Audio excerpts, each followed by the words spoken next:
Hello, my name is Pastor Len Smith, interim minister here at Shepherd's Heart Fellowship, and today we're continuing our series about the apostles. We're going to talk about the apostle James today, and in some ways he's different than these other apostles we've talked about because all of the other apostles sort of left us hanging. In other words, the gospel record talks about, the resurrection of Christ, his ascension, and then the apostles go out sharing the gospel.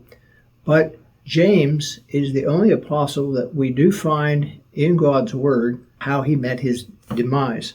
Often he's referred to as James, the son of Zebedee. And just like Peter and Andrew, James and his brother John responded immediately to Christ's invitation to be a disciple and later an apostle. James was the first of the 12 apostles to suffer a martyr's death. In the book of Acts, it talks about King Herod Agrippa I ordering him to be executed with a sword in Acts chapter 12, verse 2. Tradition tells us that this occurred about the year AD 44. That would be just about 14 years after the crucifixion, death, and resurrection of Christ. And James, of course, would have been quite young. And although the New Testament does not describe how any of the other apostles died, tradition tells us that all except the Apostle John died for their faith. It's interesting that the Gospels never mention James alone. He's always spoken of as son of Zebedee, James, and John. And even as his death is recorded in the book of Acts, chapter 12, verse 2, he is referred to James as the brother of John. James and John, of course, began to follow Jesus on the same day. They were both present at the transfiguration of Jesus recorded in Mark chapter 9.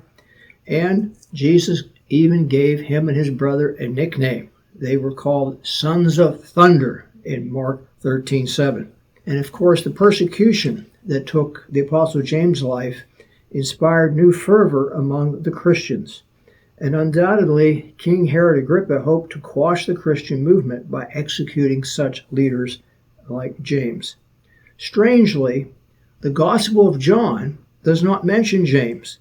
John is reluctant to mention his own name, and he may have felt the same modesty without reporting the activities of his brother.